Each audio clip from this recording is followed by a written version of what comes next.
You know, we had a very similar conversation a month ago at the Gov2O Summit, but I don't think we can assume that everybody here saw that interview. So Okay. I'd like just to start with a brief rundown on what your job is. I mean, what do you do as Chief Technology Officer of the United States? And, you know, how do you actually affect the course of U.S. policy? You know, this is like, you know, you look at, say, HP, Shane Robison's going to be on. He's a CTO who has a team of CTOs for each division reporting to him. You know, you think of the scale of the United States government, you know, you've got a very small team. How do you turn the ship? How do you make things happen? Tim, priority, priority, priority, I would be the first comment I would make. But let me make this observation for those of you that are following this new to the storyline. Yeah. The Chief Technology Officer role essentially has one mission.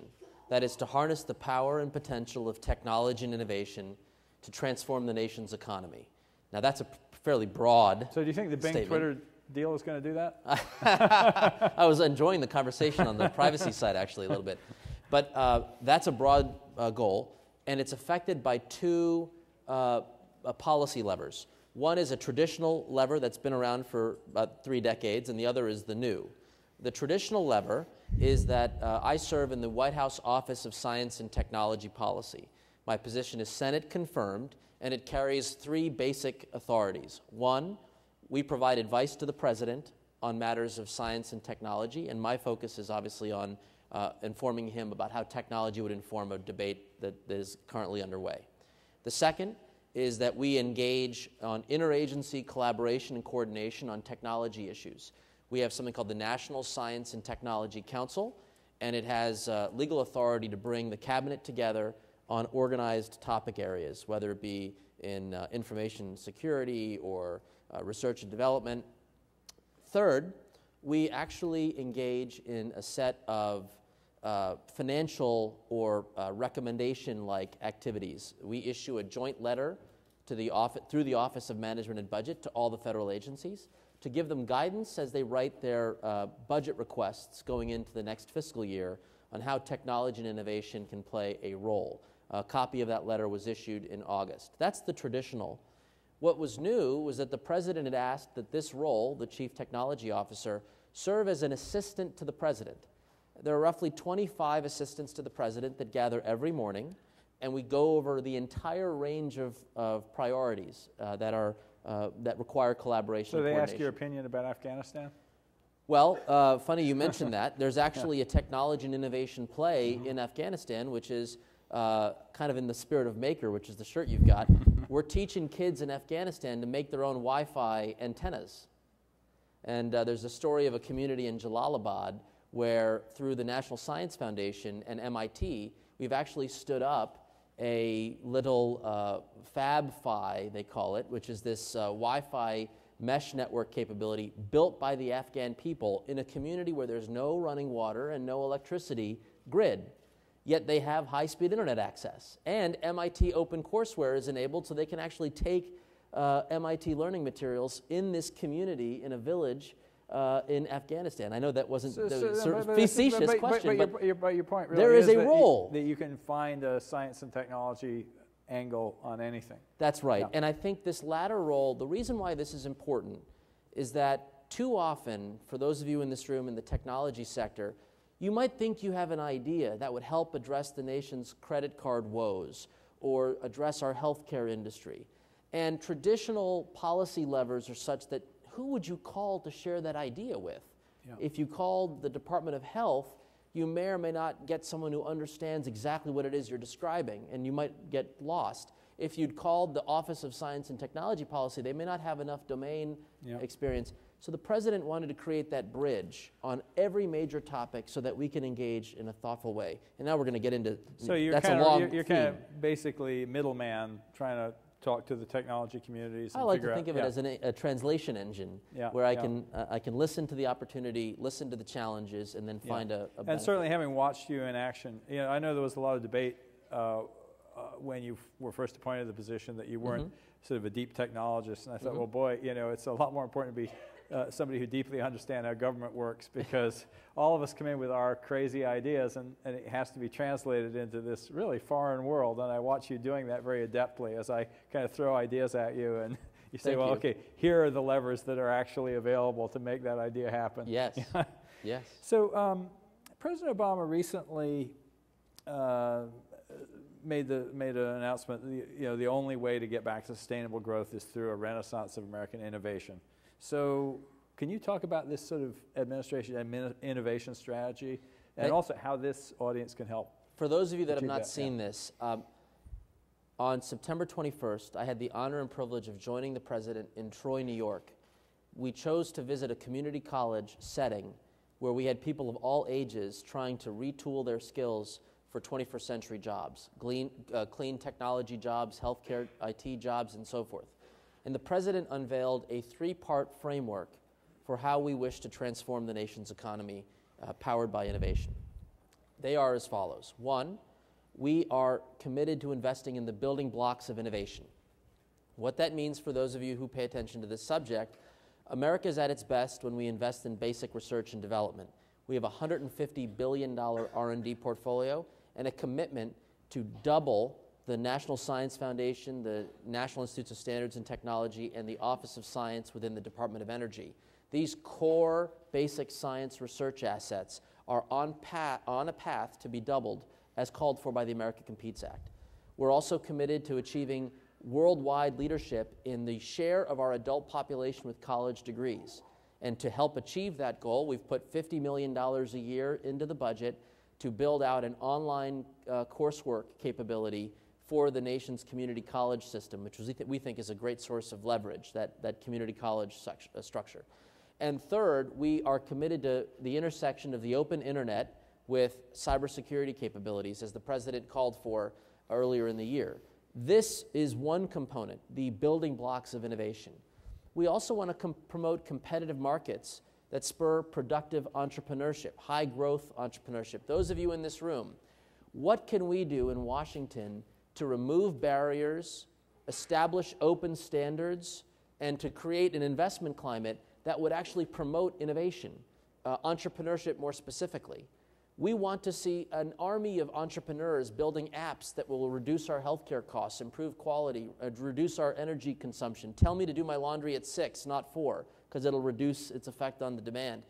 This ecosystem of entrepreneurship is in some ways an investment question, but in other ways, it's a question about how we run the government itself. Can we be more open and transparent? For example, we've asked through the U.S. Patent and Trademark Office, how might we release all the U.S. patent and trademark data in a thoughtful way that is free and accessible to the American people? We have an active statement on the street inviting people to give us their ideas so that entrepreneurs could mine that data, find niche opportunities. Now, here's kind of an important question, I think. There's a lot of good intention to open up government, and there's a class of people who are paying attention. Yes. And unfortunately, most of the people who are paying attention are people who stand to profit from the decision one way or another. The people who are, you see the revolving door between lobbyists and, House and Senate staffers or, positions in agencies. How do we get online participation to be more than just, random comment, where we really get something substantive going? It starts with defining the business problem one is trying to solve, Tim. So phase 1 was we launched a set of platforms that would engage the American people broadly. We used one to listen for ideas on the Open Government Directive. We used one to make transparent government data on data.gov. Phase 2 is we are meeting with every member of the president's cabinet. I've gone through probably 3/4 of them. What is the top problem that keeps you up at night? That if we could help enable a community of innovators to help address them, that phase is going to be unfolded in the next several weeks. So can you give us an example of what you found out through that process and some areas where maybe we sure. could So see some innovation? We had a terrific meeting with Secretary Vilsack on Monday, the Department of Agriculture, which frankly touches more aspects of the nation's economy than you might think. Every food you eat, right? The rural communities that are connected all touch these wide programs. And there are a set of key priority goals that he had outlined. And one of those goals was just to enable more know your farmer, know your food. So a simple question for those of you out there, When you go to the grocery store and you buy eggs, do you have any idea where the source farm was that egg was where that chicken had been? Do we have mapping tools that say, hey, this particular egg at this particular store traveled 3,000 miles to come to my home versus a locally grown organic egg that might have been available with a shorter distance?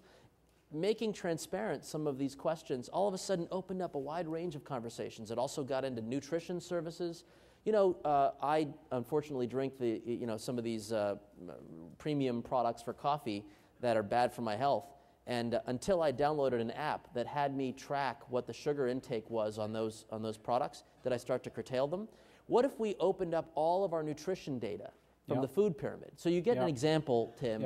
Listen to priority and then find ways to be creative. Yeah, sure. I was talking with Todd Park recently about just all of the Medicare data, and he was saying, gosh, if we could start to open up that data, what can we see? Will we see applications that will affect housing prices, for example, because people know how good the hospital is in that community? That kind of feedback loops that we see in the web, can we start to apply them to government data? One brief comment, Tim, for those of you that don't follow this. I am in the White House as the CTO. The only way I can be effective is if there are allies of chief technology officer-like individuals across the federal agencies. Tim just mentioned the gentleman named Todd Park. He is my closest ally, and he is in the office of the Secretary in the Department of Health and Human Services. Having a Todd Park at that agency helps us to deliver a far larger set of reforms. My time has to be focused, but if we have an army of a dozen or so CTO allies across the administration, we're starting to see more of them. So, but let's take healthcare. It's obviously in the news. Yes, sir. And we all have this dream and this sense that somehow high tech ought to be able to reduce the cost and improve quality. Yeah, I mean, after all, we out here in Silicon Valley live in a world. Reid Hoffman once said this to me very eloquently. We were talking with a senator. We live in a world where we expect the products we use to cost less next year than they cost this year. I mean, we live in the world of Moore's Law. And the senator we were talking with said, "What's Moore's Law?" and it was a defining moment, because of course the expectation in Washington is that everything will cost more the next year. And so here we have this huge controversy about healthcare reform, and it is effectively, the story is it's going to cost more. Yesterday, Jeff Immelt said electronic medical records aren't going to reduce costs, in his opinion. He thinks that what we really have to do is figure out how to get better feedback loops around best practices so they become everyday practices. How can we do that? Well, you are opening up a topic that has occupied my mind for a decade. And I would say that there are at least 3 areas where we have to make progress. First and foremost, Immelt was right in the comment that says we need to have more market intelligence about what works in healthcare. Yeah. If you think about the retailing sector, we have almost perfect market intelligence about point-of-sale transactions across Walmart. So they have sophisticated algorithms to say exactly what they should be doing to optimize sales given customer behavior. Anybody here want to guess what share of the nation's healthcare data is in a common repository to be mined for analysis, much like the way a Walmart might mine its retailing database?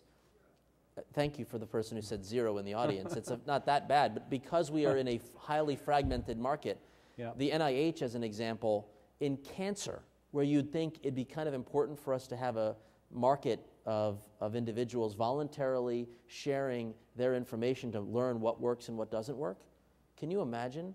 Only 3% of the nation's cancer patients are enrolled in a clinical trial that allows them to actually have that clinical trial encounter data be mined by researchers. 3% on one of the most important topics.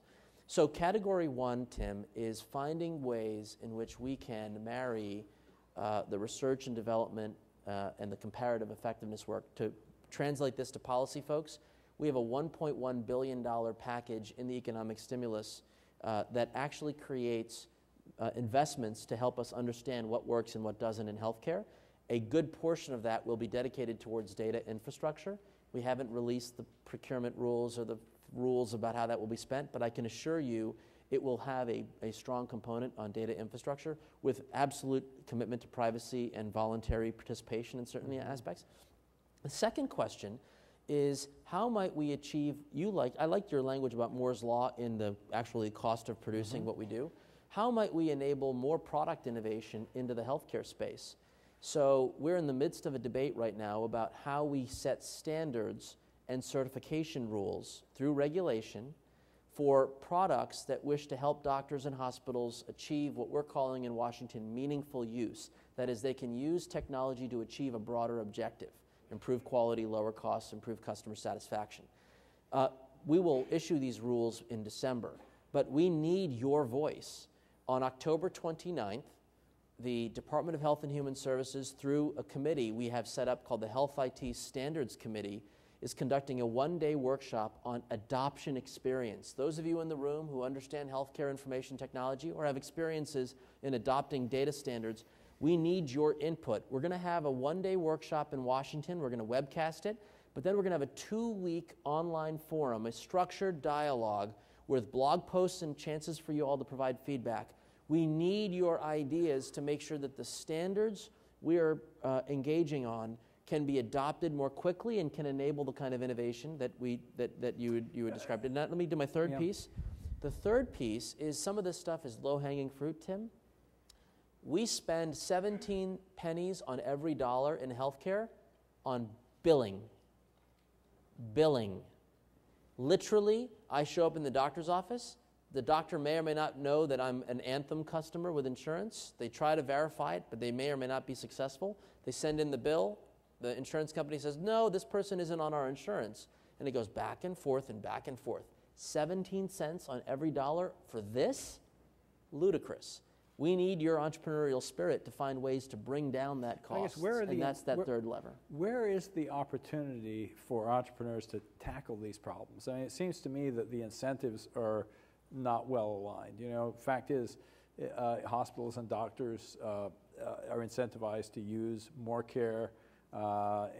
Insurance companies certainly are incentivized not to pay for it, but there's huge mismatches in leverage where big hospital chains get a lot more money from the insurance companies than small practitioners. We have a very, it's not really a marketplace. It's not a free market. This is probably the most important reason why you want to have a voice for technology and innovation at a policy level. So what did we do in the President's fiscal 2010 budget? We proposed bundling payments to hospitals for patients who are admitted and have the risk of being readmitted. Did you know that nearly 1 in 5 patients who are discharged from a hospital return in 30 days? Yeah. So what did we do, Tim?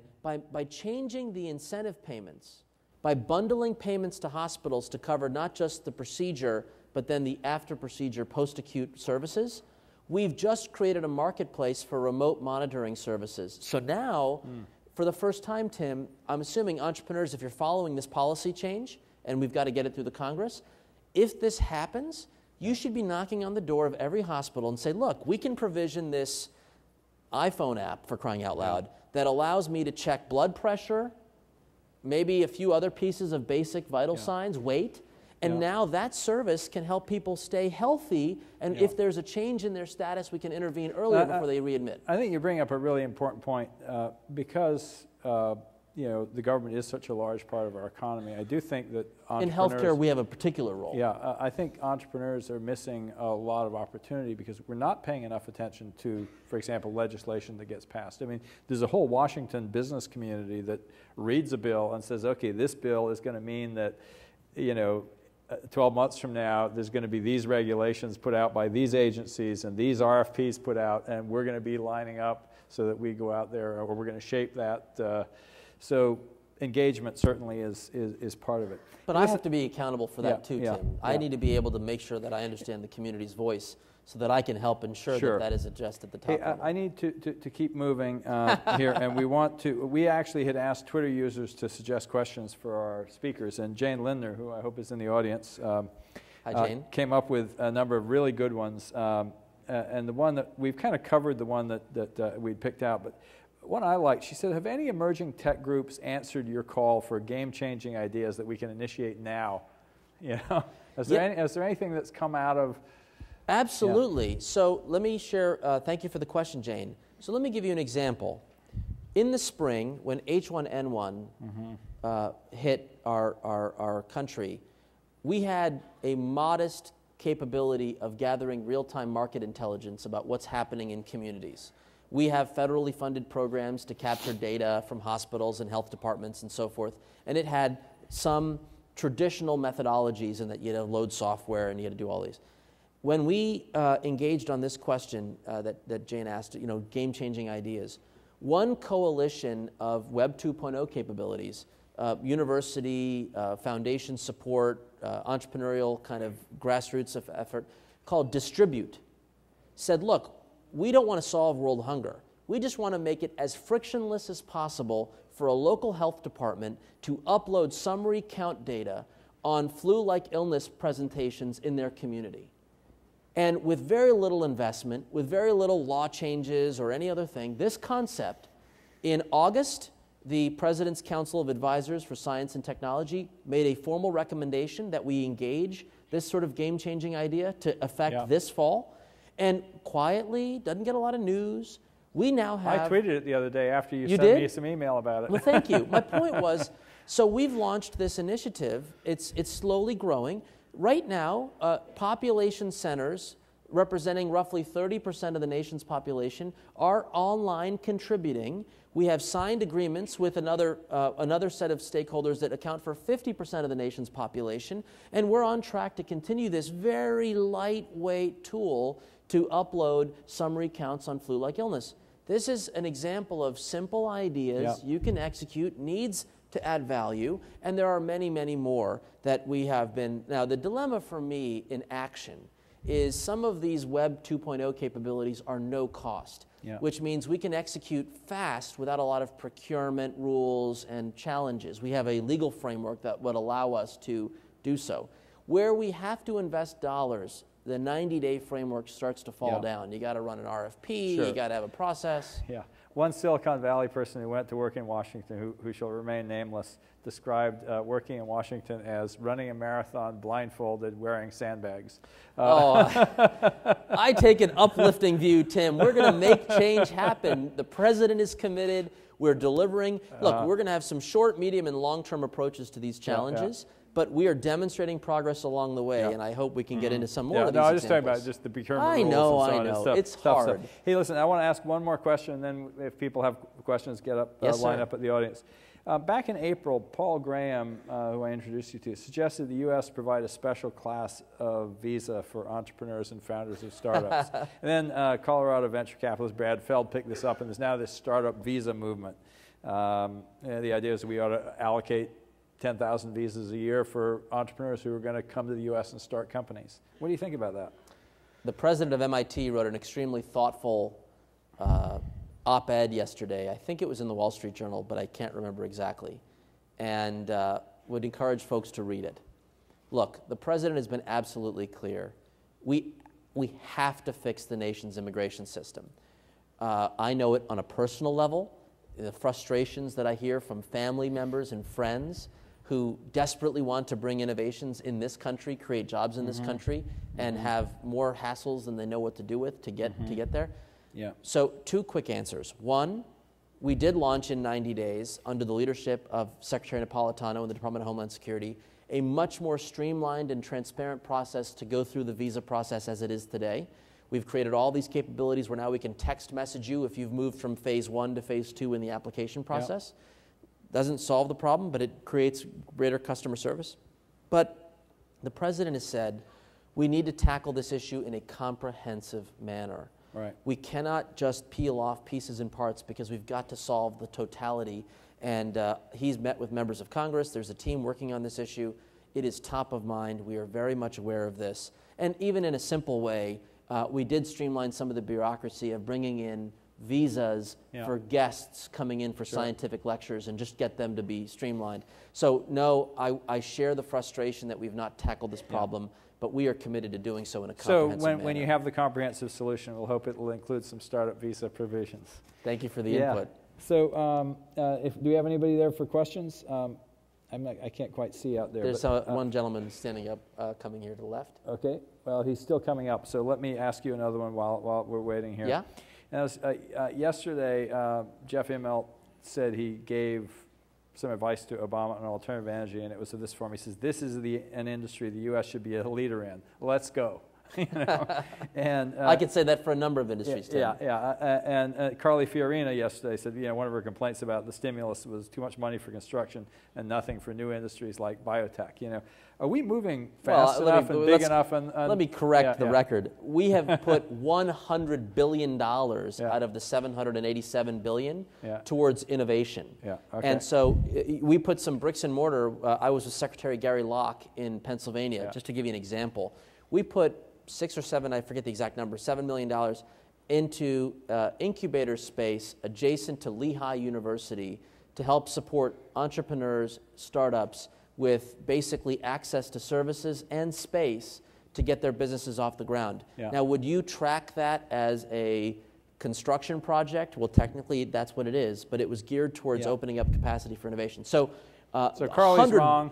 I don't mean Jeff to say, is right. I don't want to say one wrong or right, but the fact, I just want to be facts. $100 billion out of the $787 billion focused on innovation. Okay, cool. Are we moving fast enough on alternative energy? Well, look, we would love to move faster, but I will say this. My job is to try to pull forward some of the roles that information technology will play into the smart grid, into healthcare IT. So we're looking at policy levers to pull forward some of those. What does the future look like? And hopefully stay tuned, announcements to come. Okay, over here. My name is Ken Holsinger with Unity Medical. Our company has been spending a tremendous amount of resource and efforts in the Web 2.0 space in the platforms you're talking about. But one of the issues, and I actually was excited that you're going to be here, that we're running into is where do we go for information on pushing the barriers of reform in HIPAA and PHI? Because much of what we're dealing with our infrastructure, we have in fact a tool that would revolutionize what's happening with H1N1 right now, but the hospitals love it, the doctors love it, but we can't get past HIPAA and PHI because it seems to be antiquated when it comes to Web 2.0 technology. On Distribute, which is a Web 2.0 platform, because it's promoting data exchange at the summary count level, it is absolutely clear with respect to HIPAA and patient privacy. So the Distribute framework has found a way to exchange information in a manner that is compliant with the law and the rules as we have them. We have, as part of this October 29th forum and 2-week online dialogue on data standards, a set of standards that speak about privacy and security. So your input on that provision would be very welcome as we engage on this topic. But more broadly, I have, as one of my deputies, Andrew McLaughlin, who is focusing on privacy policy across a wide range of topics. And I can assure you this is a top-of-mind issue on a wide range of areas beyond healthcare. And we're working very closely to learn what we can do, identify a working group and a mechanism to get information. Your input would be valuable. So help me on the 29th, learn about the Distribute example, and then find out if on the long run, as we get the policy working groups going, where we can get your input. Thank you. Next. My name is Taylor Bewley. I'm with Forbes. Cybersecurity Month is coming to an end soon. Yeah. And I'd like to know, is there any chance we're going to see someone take up the post Melissa Hathaway abandoned so many months ago? Well, Melissa and I are very good friends, by the way. She's a terrific resource and an asset, and she's done a terrific job of putting in place some of the building blocks for this. Look, the president has been clear. He wants to name this position. He wants to make it the right choice, and he's got a lot of stakeholders engaged in vetting and evaluating various candidates. But I want you to understand, we're not just standing still while this conversation is taking place. We have a very frequent meeting in the White House with, there are people who are filling this role as an interim capacity, a cyber coordinator. So myself, Vivek, and a gentleman by the name of Chris Painter, we gather frequently and work through a set of action plans, online authentication work, what can we do to stand up test bed labs for innovative products that would address cybersecurity, what are we doing to build up our workforce capacity. Secretary Napolitano and I were in New York City meeting with the banking sector about 10 days ago, finding ways in which we might collaborate on information sharing and what we can do to build out more public-private partnerships. We are moving and moving like the wind. Yes, we look forward to having the person named to this post, but we are not sitting here twiddling our thumbs waiting for that magic moment. It will happen. It will be done right. I have full faith the president will pick someone that we would all find to be strongly suited for the role. But please know we are working very hard on a set of deliverables while we await that position. We're over time, but I'm going to take one more. That red light means we're in trouble, but yes. Yeah, hi, J.D. Lastica. Hi, sir. It's funny you mentioned Andy McLaughlin.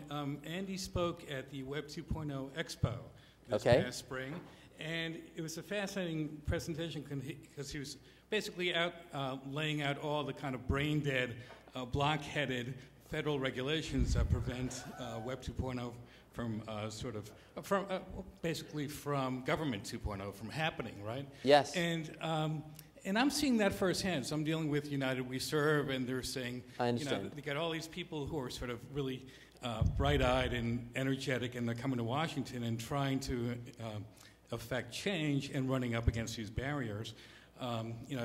As something as simple as not being able to put up a web page with public comments because that violates some stupid regulation. So is there anything we can do to sort of get the ball rolling to affect, to make government 2.0 happen? You've already done so. We held a very structured dialogue in the spring to listen to this type of feedback. That is informing a directive that the Office of Management and Budget will issue. And I can assure you, I've read the document, I've seen it, it exists, it's real, we haven't released it yet, but we will. I can assure you, we will have a thoughtful framework for engaging on these policy issues with accountability for results, and I am confident we will get this right. Please acknowledge this is not all bad versus all good. There is nuance, but we will set up a very thoughtful framework to engage. I will give you my commitment to do that. Thank you for your time, and a pleasure to be with you all. All right, thank you very much. Thank you very much.